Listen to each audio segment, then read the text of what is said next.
주님께서 여러분과 함께 성루카가 전한 거룩한 복음입니다.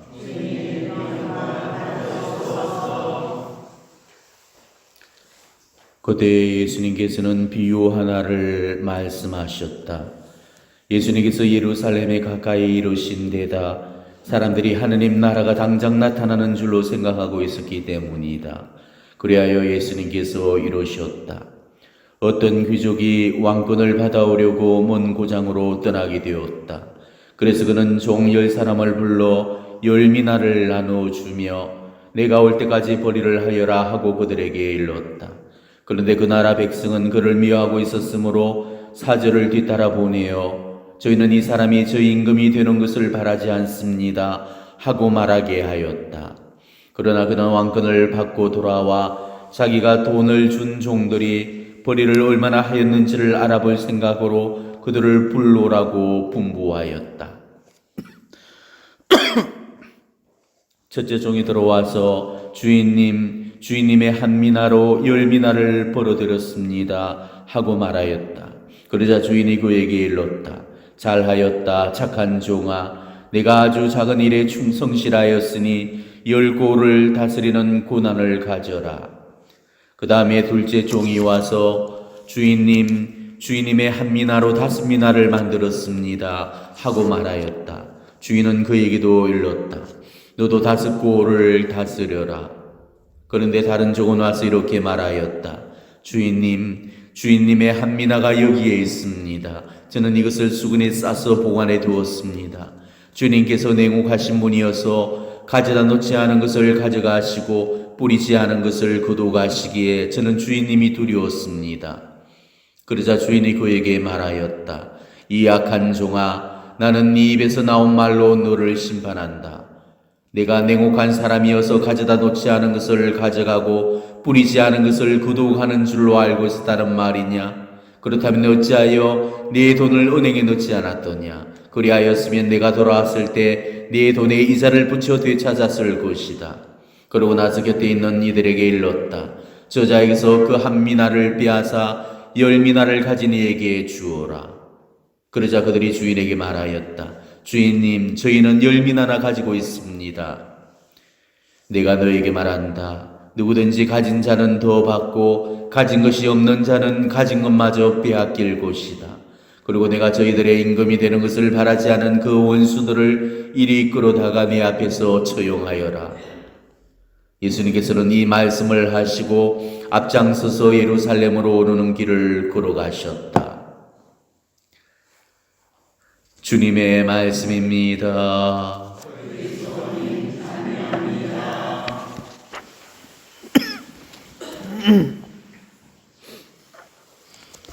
오늘 복음은 미나의 비유입니다. 이 미나라는 것은 이스라엘에서 통용되고 있는 화폐 가치를 말합니다. 한 미나가 오늘날 우리나라 돈으로 환산하면은 대략 한 1,000만 원 정도의 그런 가치를 지니고 있는 돈이죠. 아무튼 왕이 오늘 종들한테 미나 한 잎을 주고는 그거를 불려놓아라는 그런 하명을 내리시고 멀리 여행을 갔다가 다녀오시는 셈을 치르게 되시죠. 근데 어떤 종은 한 잎으로 10잎을 벌어놨고 어떤 종은 한 잎으로 5잎을 벌어놨는데 어떤 종은 고스란히 온건 한 잎만을 되가져왔습니다. 결국 이 왕의 명령을 대수롭지 않게 여겼던 그 종은 가진 그 한 잎마저 빼앗긴 채 쫓겨났다는 그런 얘기죠. 자, 이게 우리가 미국의 하느님 앞에서 받을 그런 심판입니다. 도대체 이 미나가 뭐냐는 그런 의견들이 분분합니다. 어떤 사람은 은사라는 그런 사람도 있고 또 그게 재물을 의미한다고 말하는 사람들도 있고 정교라고 말하는 그런 사람들도 있습니다. 예수님께서 직접적으로 언급해 놓으신 게 아니기 때문에 비유적으로 은유적으로만 언급을 해 놓으셨기 때문에 우리가 정확히는 알 수 없겠지만은 아무튼 어느 것 한 가지도 틀린 것은 없습니다. 우리는 얼마나 자기 은사를 남과 나눴냐로 심판받을 수도 있고 얼마나 자기 재물을 남과 나눴냐로 심판받을 수도 있고 얼마나 신앙을 남과 나눴냐로 심판받을 수도 있기 때문이죠. 그게 무엇가 됐든지 간에 우리는 공로로서 하느님과 셈을 치르겠다는 사실은 분명합니다. 우리는 하느님과의 셈이 남아있다는 사실을 절대 잊어버려서는 안 됩니다. 하느님께서 내게 맡기신 것을 가지고 어떻게 해서라도 그것을 열심히 늘리고 불려나가야 됩니다. 그걸로 장사를 하든 그걸로 은행에서 이자를 받아먹든 그걸로 돈놀이를 하든 거기서 우리는 최고 최선의 이익을 내야 되는 겁니다. 누구는 능력이 더 있어서 하나로 열을 벌고 누구는 또 능력이 조금 모자라서 하나로 5만 벌 수도 있죠. 누구는 능력이 정말 없어서 그 하나로 고작 하나만을 벌 수도 있을 겁니다. 그렇지만 오늘 임금은 그 하나로 하나만 벌어온 것을 추궁하신 게 아니고 하나로 하나도 벌어오지 못한 것을 추궁하셨다는 사실입니다. 자, 5개를 벌어온 중에 10개를 왜 벌어온 종한테 왜 10개를 벌어오지 못했냐고는 추궁하지 않으셨죠. 또 마찬가지로 1개를 벌어온 사람에게 왜 5개를 벌어오지 않았냐고도 추궁하지를 않았습니다. 하나를 벌어오든 5을 벌어오든 10을 벌어오든 간에 능력이나 자질을 문제 삼은 것이 아니고 그 능력이나 그 자질에서 최고 최선을 다하지 못한 것을 문제 삼으셨던 겁니다. 결국 5개를 벌어왔던 사람이나 10개를 벌어왔던 사람이나 다 칭찬을 받았고 다 상급이 주어졌다는 사실을 우리는 기억하셔야 됩니다.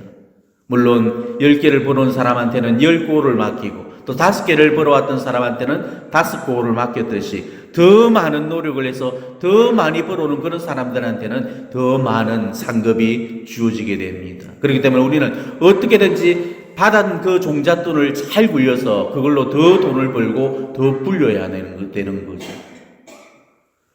누구든지 공평하게 한 미나만을 오늘 받았듯이 누구든지 공평하게 지금 한 분의 인생을 선물 받았습니다.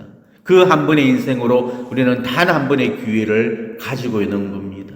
그걸 노력해서 10미나로 늘릴 수도 있고 우리는 5미나로 불릴 수도 있는 거죠. 10미나를 벌어들인 그런 사람이 정말 힘 안 들이고 손쉽게 돈을 벌었다고 생각해서는 결코 안 됩니다.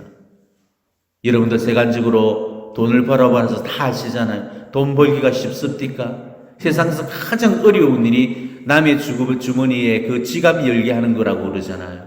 종잣돈 그 한 입으로 11입을 번다는 거. 그거는 보통의 노력을 갖고는 안 되죠. 10배 이상의 이익을 창출하기 위해서는 10배 이상의 노력을 해야만이 그것이 가능한 일입니다. 지금 세상 사람들이 돈을 벌기 위해서 얼마나 악착같이 노력하는지를 한번 보십시오. 이른 아침부터 늦은 밤까지 잠시도 쉬지 않고 일을 하고 있습니다. 땀과 피와 눈물과 한숨 속에서 그 한 푼 한 푼 돈을 모으게 되죠. 이 세상에 노력 없이 이룰 수 있는 그런 일은 없습니다. 세상 돈도 노력 없이 벌 수 없다면 천국 공로 역시도 노력 없이는 결코 얻지를 못하는 겁니다. 우리는 세상 돈을 벌기 위해서는 눈이 벌겋도록 그렇게 노력을 다하고 있는데 과연 이 천국 공로를 쌓기 위해서는 어떤 노력을 하고 있는가를 한번 보십시오. 이 세상 장사도 그냥 가만히 있다고 돈이 벌리는 게 아니듯이 이 천국 거래 역시도 그냥 가만히 있다고 해서 공로가 쌓이는 게 결코 아닙니다. 세상적으로도 게으른 사람은 돈을 못 벌듯이 신앙적으로도 게으른 사람은 공로를 쌓지를 못해요. 그래서 우리 신앙의 선조들은 예로부터 가장 무서운 악덕의 하나로서 해태죄를 꼽았습니다. 그러니까 이 게으름, 이 해태죄가 7죄 중의 하나로서 만죄의 만악의 의미가 된다고 그렇게 가르쳤습니다. 예수님께서는 복음 안에서 자주 이 게으른 종아, 이 사악한 종아 이러면서 게으르다는 그 표현을 자주 쓰십니다. 그 종한테 게으르다는 그런 표현을 왜 쓰셨을까? 왜냐하면 벌 수 없어서 벌지 못한 게 아니고 벌 수 있었는데도 불구하고 벌어오지를 않았기 때문이죠. 게으르다는 것은 공로를 쌓기 위한 그 어떤 노력이나 수고도 하지 않았다는 뜻입니다. 우리는 공로 하나를 얻기 위해서 얼마나 노력과 수고를 해야 되는지 모릅니다. 눈물 한 방울 쥐어 짜서 겨우 공로 하나를 얻게 되고요. 땀 한 방울 겨우 흘려서 공로 하나 이슬동말동하고 정말 참을 수 있는 것들 죄다 참으면서 그 인내의 끝에 공로 하나 겨우겨우 건지게 됩니다. 이렇게 정말로 어렵게 쌓을 수 있는 게 공로입니다. 그렇게 우리는 기도의 공로를 쌓고 자선의 공로를 쌓고 선행의 공로를 쌓고 정말 내가 만들 수 있는 이 지상의 공로라는 공로는 죄다 만들어서 주님 뵈러 갈 때 그걸 들고 가야 되는 거죠. 그런데 천국 입장할 때는 공로 하나만을 가지고 가서는 안 됩니다. 이 공로 저 공로 정말 천국이 필요로 하는 그런 공로들을 두루두루 우리는 가지고 가야 됩니다. 얌치 없이 기도 공로 하나 탈랑 들고 우리가 주님 만나러 가는 일은 있어서는 결코 안 됩니다. 여러분이 꼭 명심해둬야 될 그런 진실은 기도 공로가 제일 사실은 값을 쳐주지 않는 그런 공로입니다. 하나님으로부터 제일 값을 많이 쳐주시는 그런 공로는 바로 선행 공로, 자선 공로입니다. 이웃을 위해서 내 것을 나누고 베푸는 삶을 천국에서는 가장 큰 공로로 쳐준다는 거죠. 예컨대 기도 공로에 쿠폰 한 장이 지급이 된다면 자선 공로에는 쿠폰 10장이 지급됩니다. 그만큼 자선의 공로가 기도의 공로보다 더 큰 공로가 된다는 거죠. 공로 없이는 천국 가지기가 어려울 뿐만 아니고 웬만큼의 그런 공로를 갖고는 천국이 결코 문을 열어주지 않습니다. 그렇기 때문에 우리가 천국에 가려면은 이 세상에서 공로를 부지런히 쌓고 덕행을 열심히 닦아 나가야 됩니다. 우리는 어떻게 하든지 간에 공로를 쌓는데 최고 최선을 다해야 되는 겁니다. 공로를 쌓을 수 있는 그 시간은 이 지상에 머무르는 순간뿐입니다. 이 지상의 시간이 다 지나고 나면은 더 이상 공로를 쌓을 수 있는 기회마저 사라지고 말죠. 이제 세월이 점점 저물어 가고 있습니다. 지금 내게서 공로를 쌓을 수 있는 그런 기회도 점점 거두어져 가고 있죠. 하나님은 지금 우리의 인생 날수를 헤아리시고 그 날수를 점점 거두어드리고 계십니다. 머지않아서 공로를 쌓을 기회마저도 사라지고 말 겁니다. 아직 내 나이 70, 80이고 10년은 늦거니 더 살겠다면서 그런 계산 놓지 마십시오. 이제 조금만 있으면은 이제 팔다리 힘 쭉쭉 빠지고 정신줄 오락가락 하게 되면은 이제 공로 쌓을 기회마저도 없어지고 맙니다. 그런 몸뚱아리, 그런 정신머리로 무슨 공로를 쌓겠습니까? 그거는 살아도 산 목숨이 아닙니다. 산 목숨, 그 산송장이나 다름이 없죠. 그런 걸 살아있다고 계산에 넣는 사람은 진짜로 미련한 사람입니다. 그러니 제발 지금 이 시간을 공로의 기회로 살아가시기를 바랍니다. 하나님께서 내게 얼마나 더한 그런 시간을 주시는지 모르겠지만 그래도 아직은 팔다리 성성하고 아직은 내 발로 성당에 나올 수 있고 아직은 그래도 내가 묵주 잡고 기도라도 돌릴 수 있는 바로 이 시간이 나에게 공로를 쌓을 수 있는 절호의 그런 기회라고 우리는 생각을 하셔야 됩니다. 비록 내 능력 조금 모자라고 내 자질이 조금 부족하다 치더라도 우리는 그 속에서 최고 최선을 끌어낼 수 있도록 해야 됩니다. 그래서 정말 벌 수 있는 만큼 벌어놓고 그거를 들고 주님 뵈러 가야 됩니다. 우리가 주님 뵈러 갈 때 들고 갈 수 있는 것은 오로지 두 가지뿐이죠. 하나는 내가 이승에서 저질러 왔던 그 죄와 악이고 하나는 내가 이승에서 쌓아왔던 선행과 공덕입니다. 우리는 이 두 가지 것을 들고 주님 심판대 앞에 가서 주님의 심판저울 위에 이 두 가지 것을 올려둬야 됩니다. 아무리 사소하고 작고 미소한 사은 행위 한 가지도 우리는 결코 가벼이 여기지 말고 소홀히 여기지 마십시오. 그 작고 가벼운 생각, 말, 행동 하나가 나를 천국으로도 이끌 수 있지만은 나를 지옥으로 떨어뜨릴 수도 있습니다. 작은 걸 소홀히 여기는 사람은 결국은 작은 자 취급을 받게 될 겁니다. 오늘 하나라고 야쁘고 깔본 그런 그 종전처럼 우리 역시도 바로 그런 취급을 받게 될 겁니다. 하나님께서 내게 맡기신 역할들이 있고 일들이 있을 겁니다. 아내로서 또 남편으로서 부모로서 자식으로서 또 교회에서는 또 단장으로서 반장으로서 단체와 분과장으로서 그런 역할들이 다 내게 공로를 심을 기회가 되어줄 수도 있고 죄에 떨어뜨릴 그런 기회가 되어줄 수도 있을 겁니다. 우리는 단 한 번 주어지는 이 한미나 같은 이 인생살이에서 최선의 노력을 다해서 그 속에서 선을 이끌어낼 수 있어야 되는 것입니다. 그래서 더 많은 공로들을 불리고 늘려나가야 됩니다. 아무리 작고 사소한 일도 하느님의 영광과 공동체의 선익을 위해서 우리가 최선을 다할 때 하느님께로부터 성실한 종이라고 불려질 거고 거기에 합당한 그런 상급도 받게 될 것입니다. 이런 이야기가 있습니다. 석 달 금음날이 되었을 때 그 주인이 하인들을 불러놓고 이렇게 말을 했죠. 자, 자네들은 약속한 대로 내일부터는 자유의 몸일세. 그런데 한 가지 부탁이 있네. 오늘 밤 내가 주는 이 지퍼로 새끼를 좀 꼬아줘야 되겠네. 아마 이 일이 우리 집에서는 마지막 일이 될 것에 가능하다면 가늘고 질기고 길게 그렇게 꼬아주기를 바라네. 근데 주인이 그 말을 남기고 돌아서자마자 한 하인이 불평을 노려놓기 시작했죠. 참 악질이고 마지막까지 부려먹다니. 아니 스딸그먼 말이 일을 시키는 자가 어디 있다? 근데 부지런히 새끼를 보던 다른 종이 그 하인을 나무랐죠. 여보게 불평하지 말게나. 세상에 우리 주인 같은 분이 또 어디에 있나? 게다가 내일부터는 우리를 자유의 몸이 되도록 허락해 주지를 않으셨나? 마지막으로 시키시는 일이니 잘 해드리겠으나.